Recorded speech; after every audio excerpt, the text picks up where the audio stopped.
Here's the X-Men intro music, and I'm going to talk over it so we don't get a copyright ding. This isn't a worn-out joke. Everyone thinks they're being original when they do lyrics to this theme song.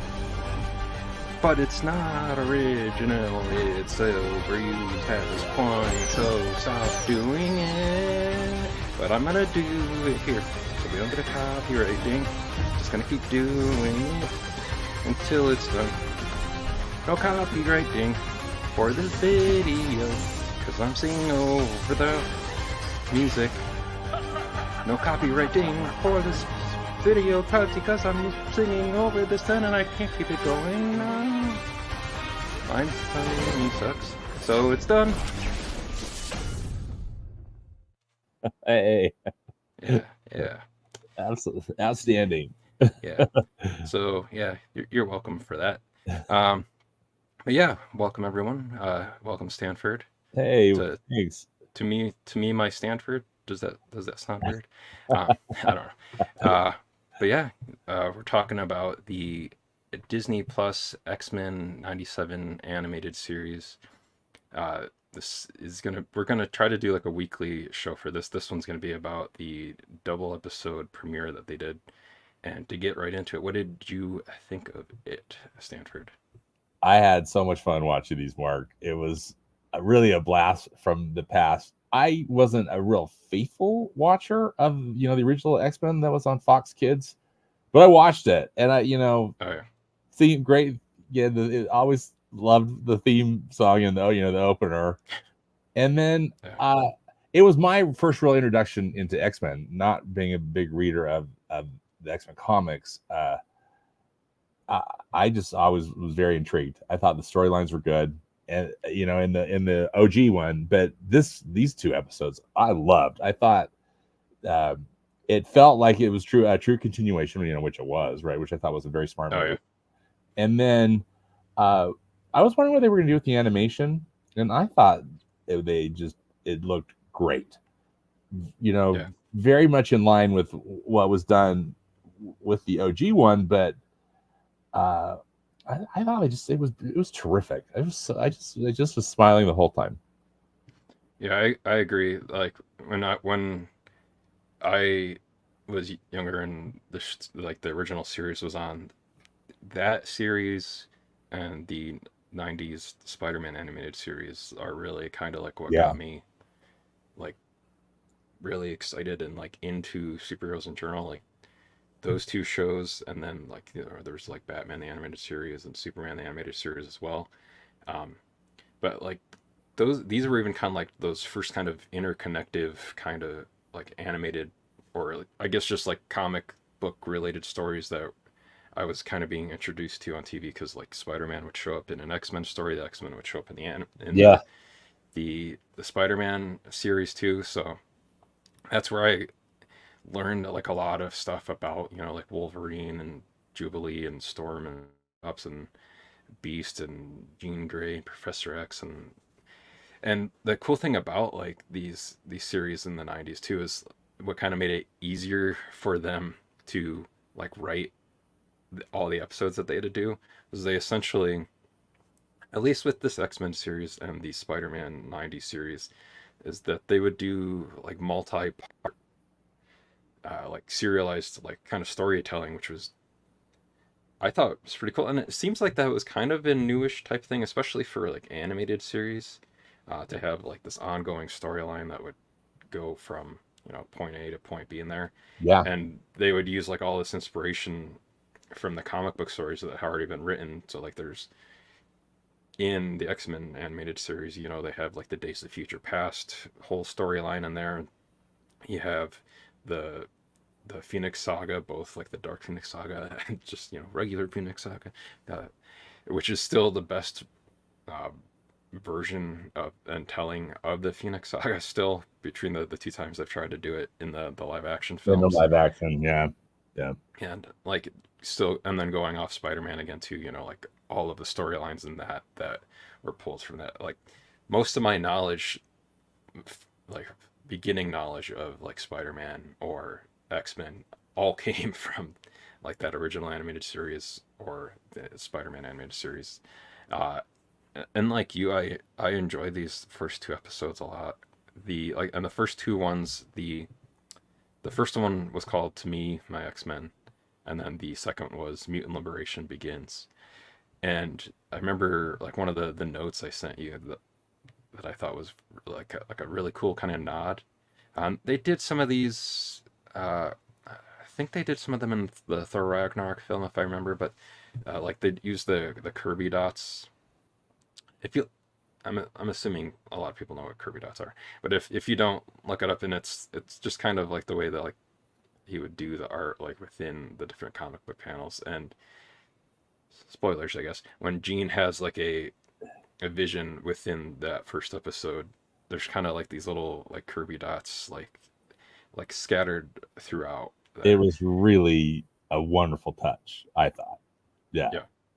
yeah, And like you were saying with the animation too, it's kind of a nice mix where in the 90s, you know, it had to be it was it the 90s animation kind of reminds me of the Xerox era yeah.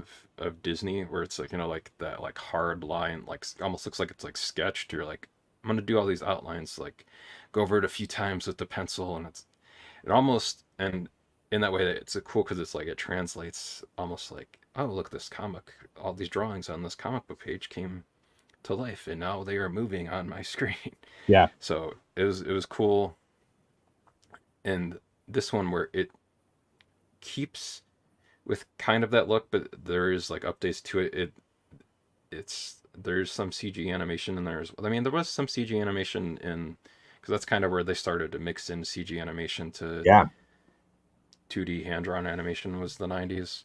Um, but it's also cool to see the colors and the visual style of the show expanded to that 16 by 9 4K ultra Yes. high definition It from the looks so 4 by good. 3 Yeah. standard def that we saw when we were younger back in the 90s. Yeah. Um, so from that too, there are some returning voice cast members from the original Yes. series, and then there are some new voice cast members, and then there's some returning cast members that are not playing the same character but are playing new characters in this version just because they either aged out of that role in like the case of Jubilee, uh, or other things in here too. So uh, was there any that like stood out to you so far with like in these first two episodes? As far as voice actors, Mark, is that what Yeah. you mean? Yeah. You know, it just seemed like a blast from the past because Uh, which and I know I read about it and I can't say that there was just one that just like completely said. I just thought I just enjoyed hearing these voices again, and I was so glad that they hired so many of them back. oh yeah. Uh, what about for you? You've always got the best ear, for this, Mark. So like in the let me take a look really quick for you. So in here we have let's see. I want to say double checking. So I know Allison Seeley Smith uh, is back as Storm. She was also Storm Yeah, she was in Storm before, right? And yeah, like from 93 to 96. She wasn't like the original I love. Storm. Okay, And I then loved hearing her voice again. yeah, like that's like her voice as Storm is kind of like iconic. It's iconic. Yeah. Yeah, And then we have that's probably my favorite one. Yeah. let's see. Oh, Cal Dodd is back as Wolverine in here too, which sounds a little bit different. Just so you can tell he's a little bit older, but I think it sounds It pretty sounds close to what it it was. sounds good. And isn't it Lenore Zan? Isn't she Yeah, uh, Lenore Zan was is Rogue? yeah, she's back as Rogue in here too. And then so let's see, Tony or sorry, Chris. Let me double check right here. Sorry, trying to find him again. There was Bishop. Sorry. Where's Bishop?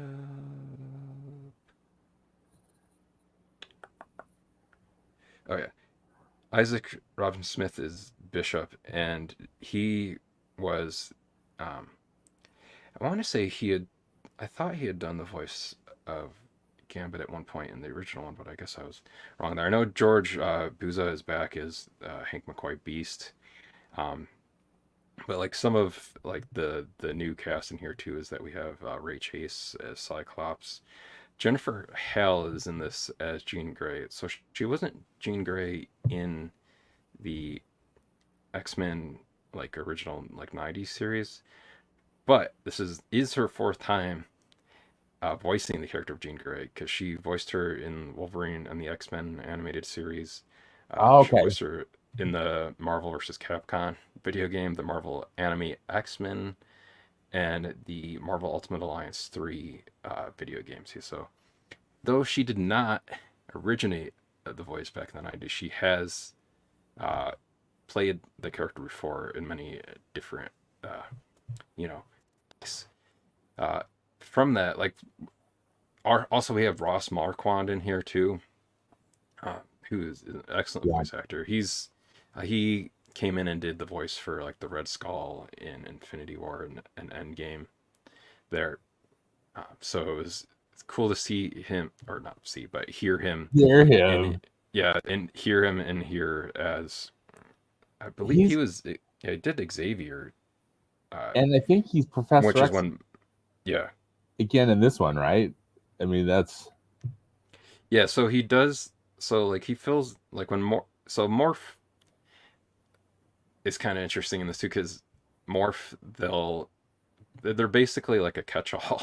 So like that's the way like they're doing like cameo characters almost in this too. So you're like, oh, Morph is now Psylocke. Morph is now Blob. Morph is now is Angel over here. So you're like, yeah. oh, you want to see that character? Morph will be them Morph for is a going to be that character for a minute or something. yeah. So it was interesting to see that too. And then I had sent you a message that I thought it was cool that uh, much in the same way that they started like the original series with Jubilee being hunted by the Sentinels. There, kind of a similar spin on that in here with who he's not he hasn't doesn't go by the name Sunspot yet, but he will be Sunspot. I'm assuming eventually with maybe a few episodes down the road from where we are now. But what did you kind of think of that, like how they did that in this first episode, and like even had Jubilee kind of sort of be like a passing the torch mentor-ish to him, be like, oh, I've been through this before. I'm like, this family's cool. You want to be here? I liked how they introduced his character, and I think one of the strong points really of the show. I mean, and I guess it was the strong point of the original one too, right? It was just there are so many characters, but I think the writers and the animators do such a good job Yeah, making these relationships interesting, uh, and uh, and just keeping this complicated storyline moving forward, but in a way that you can understand it, and yeah, it all makes sense. I like that. Anyway, I thought that relationship that Jubilee, that was established. Uh, there's going to be some interesting stuff, I bet, down the road with it. What do you think about it? yeah. So like I'll read like a super brief kind of synopsis of that first episode too. So it takes place 1 year after Professor X left Earth with Shi'ar. And the X-Men are continuing the mission to defend mutants around the globe and whatnot. Uh, they become legally sanctioned by the UN. So now they're legit. Jean Grey is pregnant, as we see in this episode too, and like we just brought up, they save Roberta da Costa, who eventually becomes Sunspot, Sunspot. from the Friends of Humanity, uh, and we see like little bits of Sentinel tech in this too. So they go and you know check in with Henry Peter Garrick, who you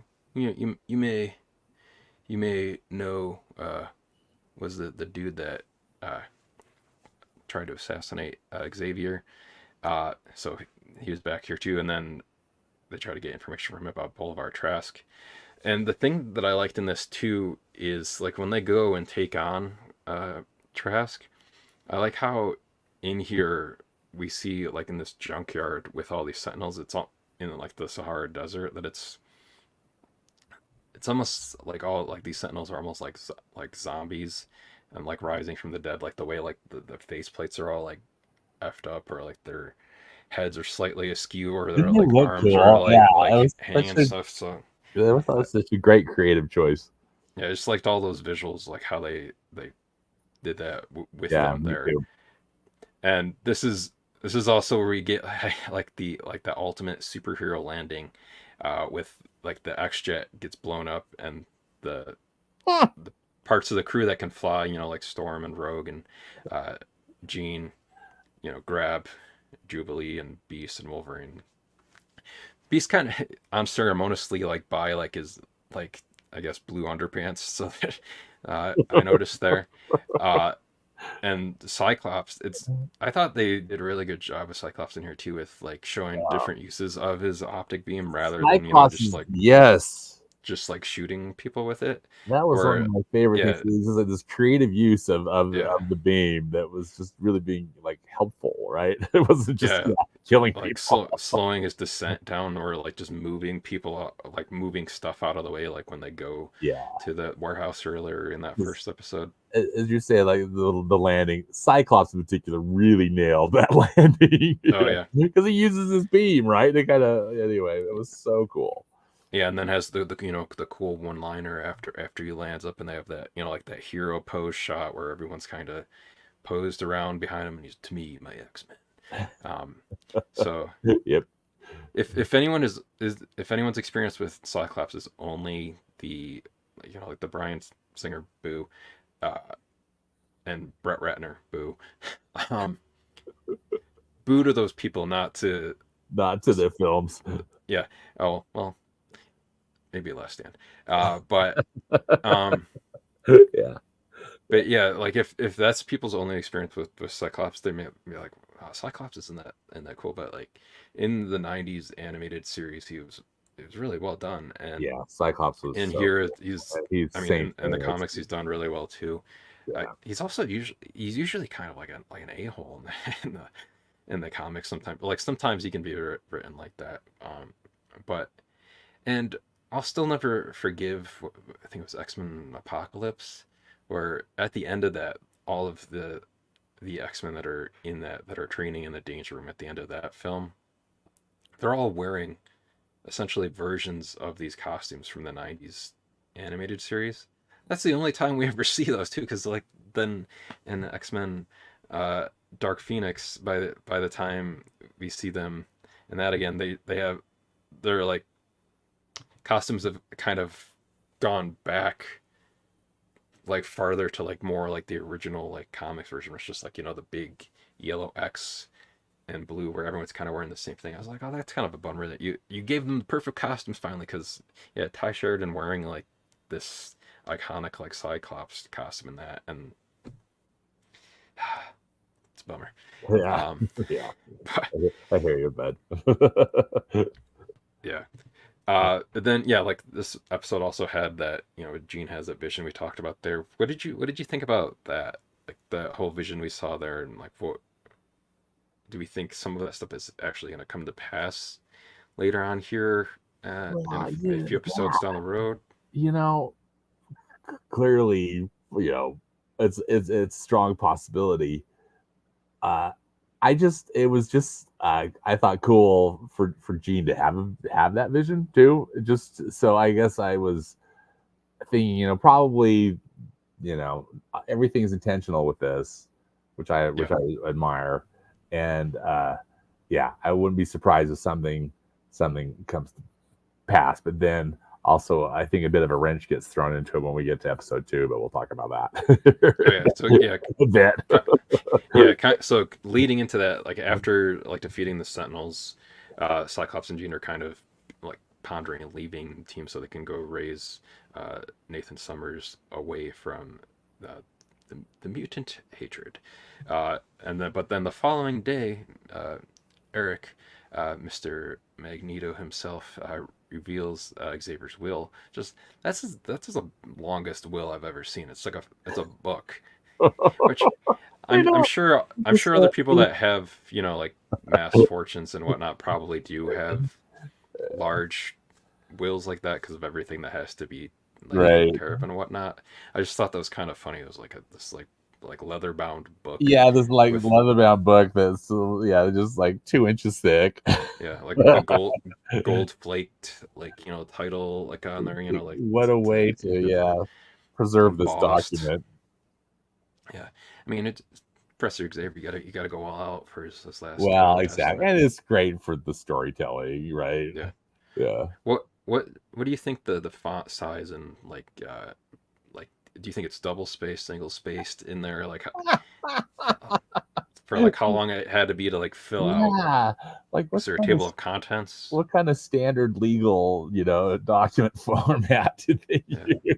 Is there a bibliography? Is there an index? Is it the pages numbered? Right. You're like, oh, I need to find this is all right. This is what Cyclops got. This is what Jubilee got. This is what Magneto got. And because it's seemingly from it too, it's like he just gave everything to Magneto. So that doesn't seem like you need a whole book to be like, all of this Right. is for For Magneto. Magneto. Yeah. So maybe it's like 175 font and it's one letter per page. I don't know. And maybe But there's a whole bunch of stipulations if Magneto perishes, right, or something. yeah, maybe. Yeah, should Magneto perish, then Yeah. it goes to Cyclops. But yeah, so I Right. think. Do you have any like other notes like about the first episode at all too? I just had mine. I already went over with like the Kirby Dots morph as a catch-all and uh, including Sunspot in that first episode.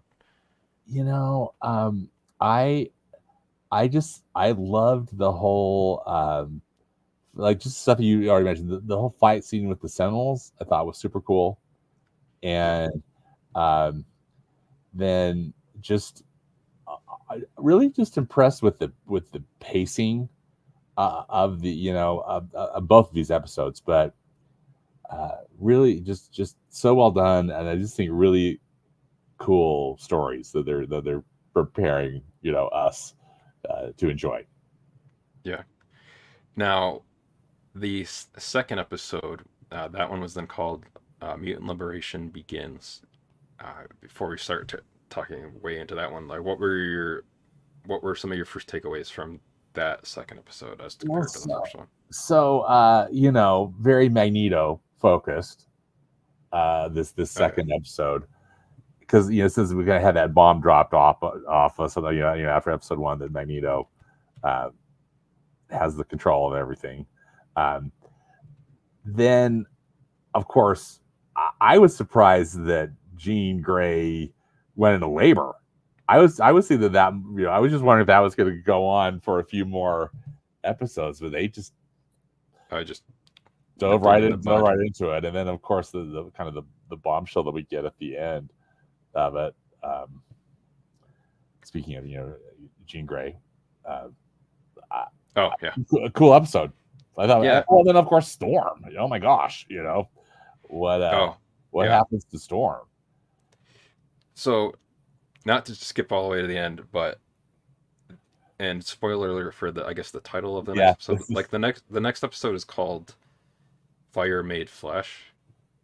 So just going off of that title, I'm wondering if there's like some kind of weird thing where like there's like two genes now because of like her interaction and whatnot with the Dark Phoenix and like Phoenix form and whatnot.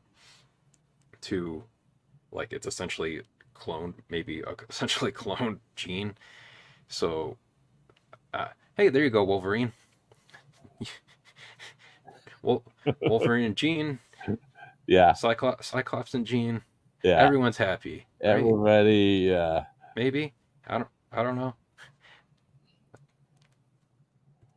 yeah. We'll see. I guess We'll we'll see. see. That's all speculation. I don't know what's happening.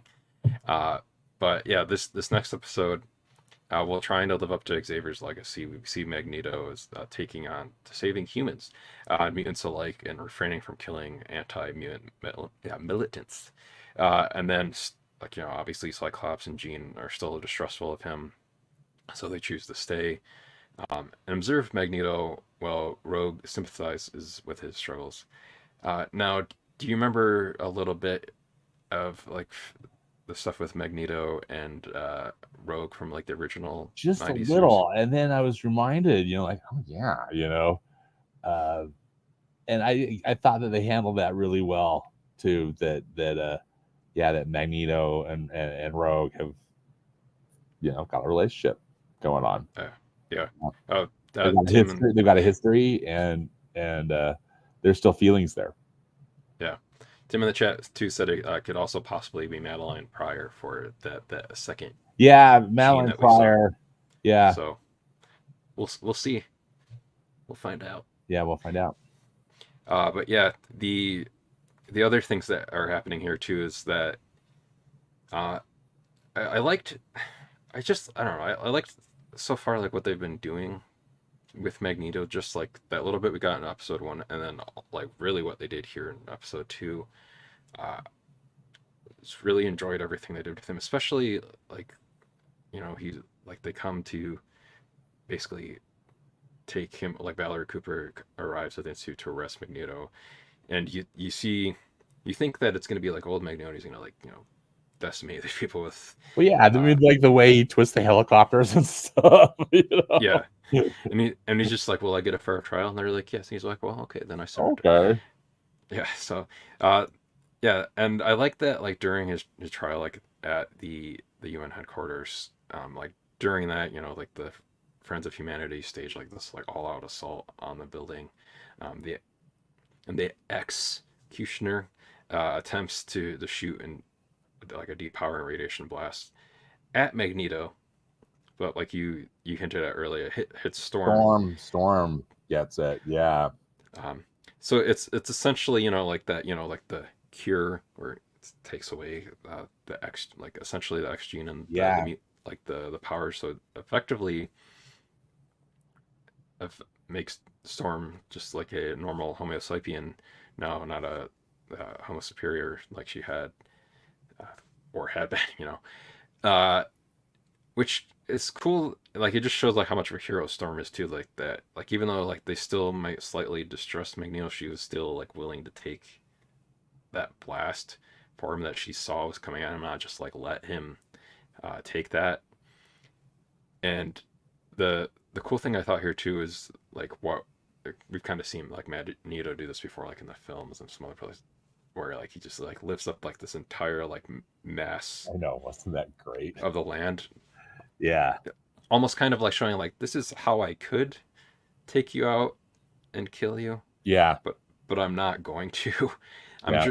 I'm just literally showing you like how powerful I am, but I'm choosing not to. I'm trying, like he's essentially trying to honor Xavier and be better by the way he's acting, and you know preserve his friend's legacy that you may not have had like agreed with all the time, and might have had a different point of view on everything. And what I really liked here too is like I copied this quote down from the episode of what he said, which kind of, it made me emotional a little bit, like when he was saying it too, where he's like, in history's sad song, there's a refrain: believe differently, love differently, be of different sex or skin, and be punished. We sing this song to one another, the oppressed become oppressors. Um, so just like when he said that, I was like, oh, that like that's it shows like how well written the show is And I too, was and gonna like say I was how so impressed with the writing of these yeah, episodes. Yeah. and just like how X-Men have always kind of been kind of like a proxy for oppressed and underrepresented people, like how it's handling that and continuing that in this show too. So I enjoy like how well that's being exhibited in here too. Like, what did you think like about all that so far? Oh, absolutely. I'm so glad you brought up that whole scene with Magneto bringing all the judges and Valerie Cooper as well as the Oh executioner. yeah, Um, yeah, Again, as you said, showing his power, but also showing that perhaps Magneto's different. Although, frankly, I really don't believe that Magneto is, changed. yeah, But we'll see. I guess we'll just see. It's gonna be yeah. fun to go on this path. But and I'm glad you read that, kind of statement or poem, because it just I thought the same thing. Like, man, this show is so well written, and that's what I remember thinking about just back in the day. I thought the plots were so interesting on the original, and then clearly, I think we're in for a really great ride. If the rest of the season is like these first two episodes, it's just gonna be awesome. Yeah, I agree. And then like while all of this is going on at the UN for Magneto's trial, uh, we during this time, at the same time, Jean Grey is going into labor. He's in the way, yeah. So like Wolverine's driving her to the hospital. Yeah. So yeah, like Wolverine is at the mansion with Jean. She goes into labor. You can kind of see how he's kind of like upset, like about the whole thing between like that whole triangle of them and whatnot. Yeah, but Jean goes into labor, and which I kind of thought this part was kind of, it sucked because of like what the obstetrician was just being like an ass. Just an a-hole. Yeah, I mean, yeah. It was horrible. Yeah, she's like, no, we don't deliver your kind here. All right. But and then Rogue just like basically takes his medical knowledge so that she can deliver the baby for them, which I thought was interesting. And like I made a note here too of like the one liner Wolverine has, some because the obstetrician says something about a C-section at that point, and Wolverine's like, I'll show you a C-section, bub, and like the claws, puts his claws out. I was like that would be quite a C-section to get. Yeah, exactly. Yikes. I don't really want to think about yikes, but yeah. Yeah, but like after that, like Jean has the baby who they name Nathan. People may know who Nathan Summers becomes. He becomes Cable, right? Yeah, really. So Josh Brolin? No, maybe Josh Brolin. Yes. Yeah. To cut back really quick too. Like after Magneto's trial, he also gets pardoned by the UN and discusses the possibility of integrating mutant nation Genosha. So that should be interesting to see what happens there too. Yeah, the Genosha is now officially part of the UN. Yeah, so that should be interesting to see how that all plays out. And then we kind of already hinted at this too, like Beast informs Storm that essentially Executioner's blast depowered her seemingly permanently, which in comics nothing's ever permanent, not even death. So I'm assuming she's gonna somewhere by like even like when Magneto like in like the Last Stand, got shot with the cure, and that you see like at the end the little twinge of being able to move stuff again. So nothing's ever really gone. Yeah, and as Luke Skywalker would say, Storm can't be gone for that long. We'll see, right? How long she's. I could just rate Storm out in the second episode. That's right. It's not happening. But she goes off on the Greyhound bus, and you're just like, oh, dang. Yeah, so we'll see what happens with her. I'm wondering when we'll see Nightcrawler, because I know he's supposed to show back up here at some point. And like when I was younger, my two favorite characters were Wolverine and Nightcrawler. So I'll be curious to see like when they have Nightcrawler show back up, because I do know he is supposed to show up, but I just don't know when. So I did read that Theo James has been cast for a fan favorite role. I've wondered if it's going to be Nightcrawler, but from what I see, it says Adrian Hugh is playing Kurt Wagner. Oh, okay. Nightcrawler. So that might be another one of those things where an original cast member is back as a different character in this show. So it should be interesting to see. Or it could be, someone else, but still more stuff to be revealed, clearly. And then we've hinted that's a bit too, like while discussing their decision to like Storm's decision to leave the X-Men are surprised by a sudden arrival of Yeah, a because I woman think it's who Storm looks coming back, identical to right? Jean. Like, why would Storm ring the doorbell? But Yeah, still, anyway. yeah. So, what I guess before we kind of close out, like, what are some of your, I guess, speculation? And we kind of did a little bit. Like, what would you like to see? What would you like to see? And then comparatively, what do you think is going to happen? Either maybe this next episode or by like the end of the season, because it looks like we get 10 episodes a season, so we have about 8 left Yeah. right now. Well, I think the point about Madeline Pryor is a definite possibility with Jean Grey. I don't know what I'd like to see, but I think clearly the story got a lot more interesting, right?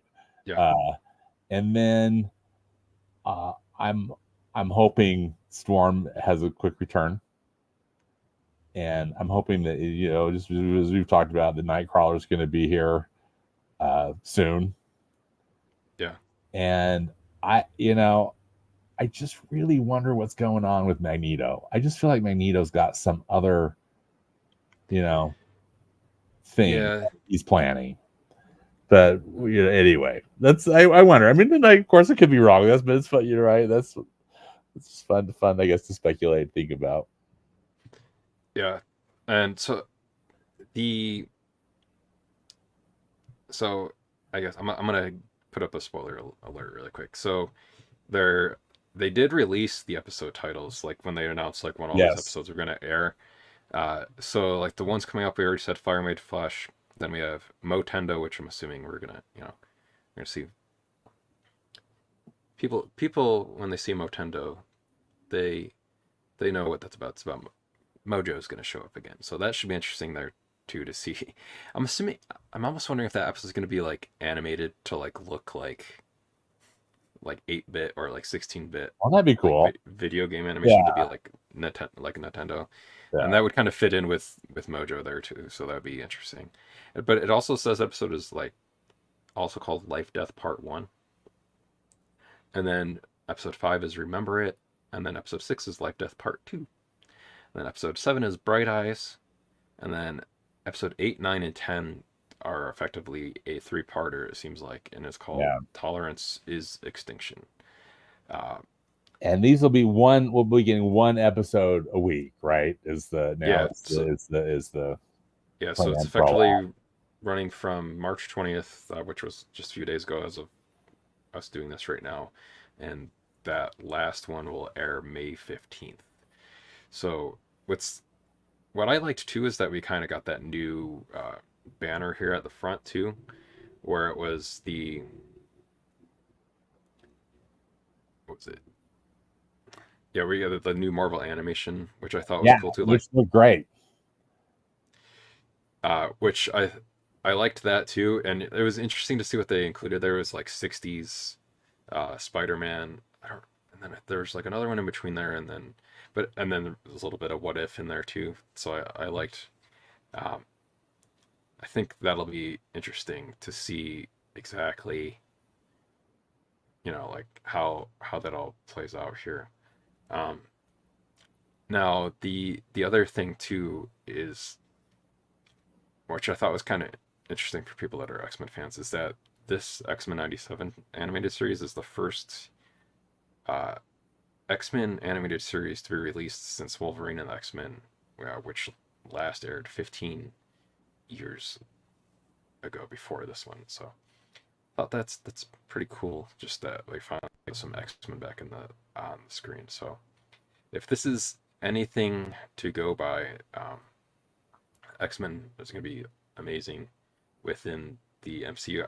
I know this is kind of like within the MCU multiverse, I guess, if you, as it were now. It would be interesting to see if, like, in What If, they could do like this thing with that multiverse and What If, where you could. I know Storm is supposed to show up in What If season 3. They've said that already, so I don't know if it's gonna be this Storm, like from X-Men Right. '97, which that would be cool too. That'd be But like, cool. Be it would be cool. a cool way for them to kind of riff on that with What If to like have the multiverse in that, and you could have like '90s Spider-Man like meet up with the like the Tom Holland-esque Spider-Man that's like within the What If series too. Um, they've also hinted, and there's like little Easter eggs in these first 2 episodes that we might see like other Marvel characters that did interact with the X-Men in the '90s series. So like if you looked at that newspaper really quick, that kind of breezed past the screen, it says "Is Spider-Man a mutant?" at one point, and it didn't have the hyphen between Spider and Man. So I was like, No, the editor of that newspaper did not proofread that very did well. not. That's right. Yeah, Yeah, good point. but yeah, I mean I know I'd be excited. I know a bunch of other people would be excited if we saw Spider-Man show up in here, you know, with Prince Eric himself from The Little Mermaid reprising the voice of '90s Spider-Man. Uh, here, what was that? Chris Barnes, I Yeah, believe his name. Yeah, yeah, yeah, Chris Barnes. I yeah. remember the first time that like uh, clicked in my head. I was like, oh, that's the same.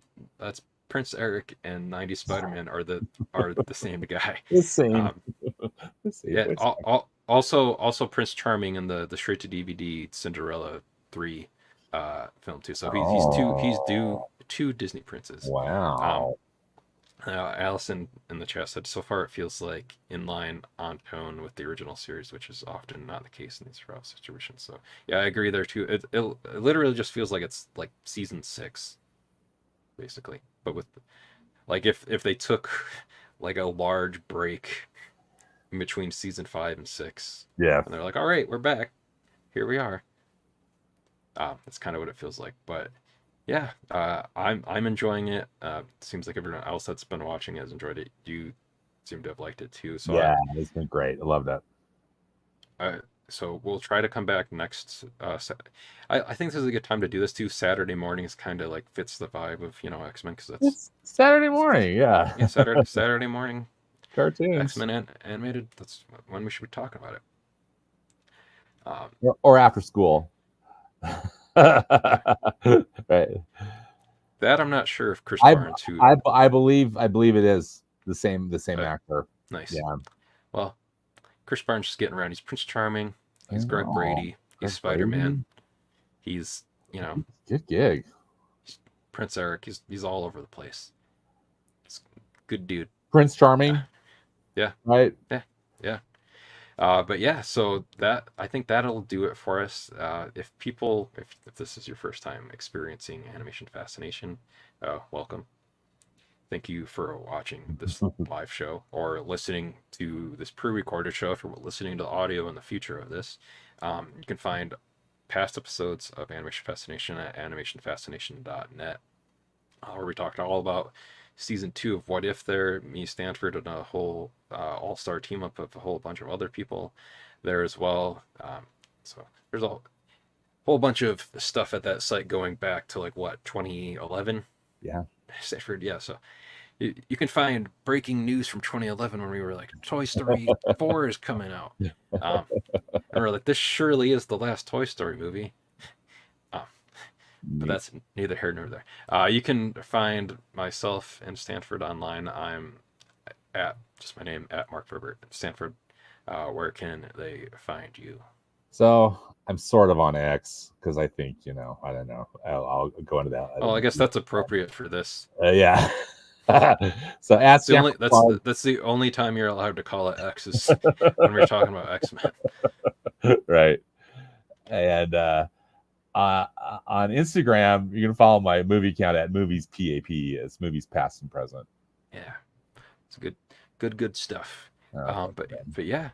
So for Stanford and for myself, uh, thanks for listening, and we'll see you again at the X Mansion. yeah. See ya. Bye.